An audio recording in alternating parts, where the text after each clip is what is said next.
दोस्तों आजकल YouTube में देखा जाता है कि बहुत से पंडित लोग लाइव चलाकर सबको ये ज्ञान दे रहे हैं कि आप प्याज और लहसुन का परहेज कीजिए। प्याज और लहसुन खाना एक तामसिक सामग्री माना गया है, जो खाने में ये चीज ऐड नहीं करनी चाहिए। जो भी भक्त हैं उनको लहसुन और प्याज नहीं खाना चाहिए अगर वो भक्ति की राह पर चल रहे हैं तो दोस्तों आज इसी स्क्रिप्ट पर अपन बात करेंगे। अगर लहसुन प्याज खाने से भगवान नाराज होते हैं तो आधी दुनिया का क्या होता दोस्तों। अगर थाली में प्याज रख देने से भक्ति अपवित्र हो जाती है मेरे भाई, तो फिर मंदिर के बाहर जो वो बैठा है गरीब, जो सूखी रोटी में प्याज खा रहा है, क्या उसकी प्रार्थना आसमान तक नहीं पहुंचती। अगर भगवान सिर्फ सात्विक थाली देखते हैं तो क्या भूखे इंसान की दुआ बेकार हो जाती है, आप मेरे को बताइए। और अगर आप मांस मदिरा छोड़कर सच्चे मन से दोस्तों एक एकाग्र रूप से भक्ति करते हो, रोज किसी का भी बुरा नहीं सोचते, हर किसी की मदद करने के लिए तत्पर रहते हो, तो क्या सच में भगवान आपके किचन की थाली देखते हैं क्या? नहीं दोस्तों, नहीं, ये बिल्कुल मिथ्या है मेरे भाई, ये बिल्कुल मिथ्या है। ध्यान से सुनिए। और दूसरी बात, भगवान भूख से नहीं भाव से जुड़े होते हैं। भगवान मसाले से नहीं मन से जुड़े होते हैं। भक्ति दोस्तों डर से नहीं भाव से होती है। आज एक सच बताने आया हूँ, हिम्मत रखना सुनने की दोस्तों, क्योंकि इस स्क्रिप्ट के माध्यम से आप बहुत सारी भक्ति की मार्ग आप देख पाओगे। अगर हिम्मत है तो अंत तक जरूर सुन लेना।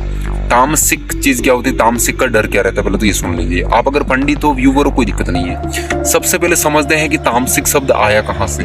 हमारे ग्रंथों में दोस्तों, खासकर भगवत गीता में आपने पढ़ा हो तो 3 गुण बताए गए हैं, जिसमें दोस्तों सत्व और रज और तम, यानी कि सात्विक, तामसिक और राजसिक। सत्व दोस्तों शांति का प्रतीक है, और रज यानी कि राजसिक जो एक क्रिया का प्रतीक है, और तम मतलब तामसिक यानी कि वो जड़ता का प्रतीक है। अब सवाल उठता है दोस्तों, क्या लहसुन प्याज सच में तमस बढ़ाते हैं? क्या हमने सुन कर मान लिया है, या फिर दोस्तों कुछ संप्रदाय कहते हैं कि ये शरीर में उत्तेजना बढ़ाते हैं, इसलिए भक्ति के समय दोस्तों इनसे दूरी रखनी चाहिए। क्या साधु संत ब्रह्मचर्य पालन के लिए इन्हें त्याग दें क्या? लेकिन दोस्तों, क्या हर भक्त साधु है? क्या हर ग्रस्त पर क्या वही नियम लागू होते हैं? हनुमान जी और उनकी सात्विकता, जो लोग आज बात करते हैं अपने वर्तमान समय में कि हनुमान को बल और ब्रह्मचर्य और समर्पण का प्रतीक माना जाता है, इसके लिए मैं एग्री हूँ, ठीक है। उनकी पूजा में लोग सादगी अपनाते हैं, राइट बात है। कई भक्त मंगलवार और शनिवार को प्याज और लहसुन छोड़ देते हैं। ये अनुशासन है, त्याग है, स्वयं पर नियंत्रण का एक आभास है दोस्तों। लेकिन ध्यान रखना, एक लर्निंग पॉइंट मेरा हमेशा याद रखना दोस्तों, जैसे अनुशासन और अंधविश्वास में एक पतली रेखा होती है, मैं आपको समझा देता हूँ।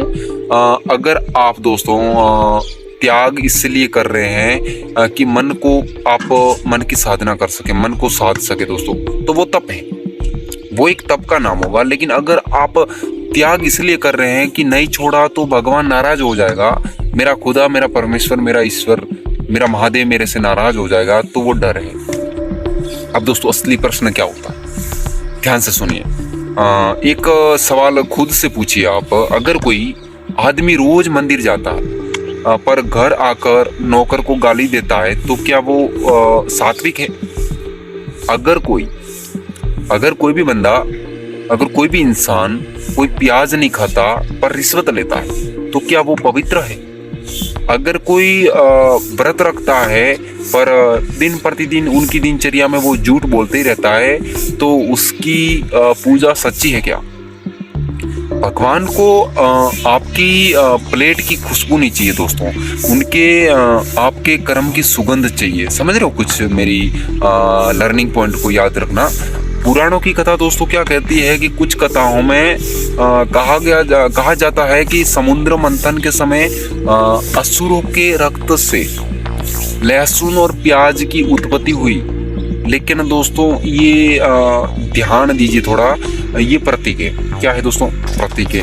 असुर क्या है?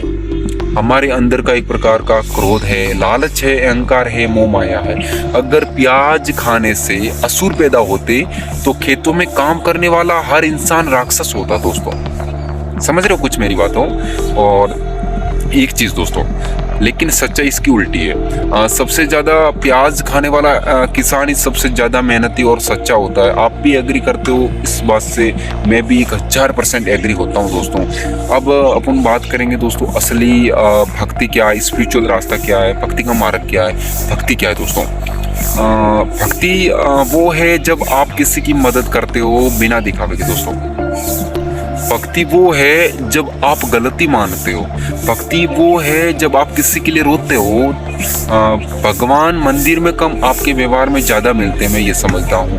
अगर आपका मन दोस्तों साफ है, आपका मन दोस्तों एक प्रकार से साफ है, तो दोस्तों प्याज भी प्रसाद है। और अगर दोस्तों मन गंदा है आपका, तो फल भी मैं बेकार समझता हूँ। अब एक इमेजिन करो दोस्तों, एक कल्पना कर लो आप, ठीक है। कल्पना ऐसी करो कि एक मजदूर दिन भर धूप में काम करता है, रात को घर जाता है, वो रोटी नमक और प्याज खाता है, फिर हाथ जोड़कर कहता है कि हे प्रभु, हे पिता परमेश्वर, हे महादेव, आज का दिन निकाल दिया, उसके लिए आपका शुक्रिया, थैंक यू वेरी मच। क्या उसकी प्रार्थना कम है? और एक अमीर आदमी है दोस्तों, वो सात्विक खाना खाता है पर घमंड से, ईगो से भरा हुआ है, तो क्या उसकी प्रार्थना ज्यादा है दोस्तों? भगवान, ईश्वर या खुदा, अल्लाह, भगवान रेसिपी नहीं पढ़ते दोस्तों, वो नियत पढ़ते हैं आपकी। त्याग करना दोस्तों गलत नहीं है। त्याग करना एक प्रकार से गलत नहीं है, लेकिन नियम मानना गलत नहीं है दोस्तों। संप्रदाय का दोस्तों पालन करना भी गलत नहीं है। गलत क्या, मैं आपको बताता हूँ गलत क्या दोस्तों। देखिए, दूसरे की भक्ति पर उंगली उठाना ये एक सबसे बड़ा पाप है, गलत है मेरी नजर में। अगर आप प्याज छोड़ते हो तो बहुत अच्छा है। अगर आप प्याज नहीं छोड़ते तब भी भक्ति कर सकते हो। भगवान दोस्तों भूख से नहीं, भाव से जुड़े होते हैं। भक्ति डर से नहीं, प्रेम से होती है। भगवान थाली से नहीं दोस्तों, दिल से जुड़े होते हैं, दिल से कनेक्ट रहते हैं। अगर लहसुन प्याज खाने से भगवान नाराज होते तो आधी दुनिया का दोस्तों क्या होता, आप सोचिए।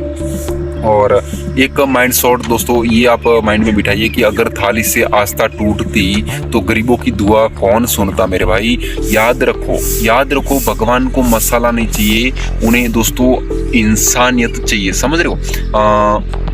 मैं एक बात बता रहा हूँ दोस्तों, अब फैसला तुम्हारा है। भक्ति डर से करोगे या फिर दिल से? मेरे को इस बात का आप जवाब दोस्तों जरूर देना। और मैंने जो आज के लोग पंडित हैं वो पूछ रहे हैं कि भाई लहसुन और प्याज का परहेज करना चाहिए वरना भगवान का अपमान होता है दोस्तों, तो उन लोगों के लिए वीडियो, आपकी राय क्या है कमेंट के माध्यम से जरूर सुनूंगा। वीडियो अच्छा लगा तो लाइक एंड सब्सक्राइब जरूर कीजिए। Thank you very much. जय हिंद।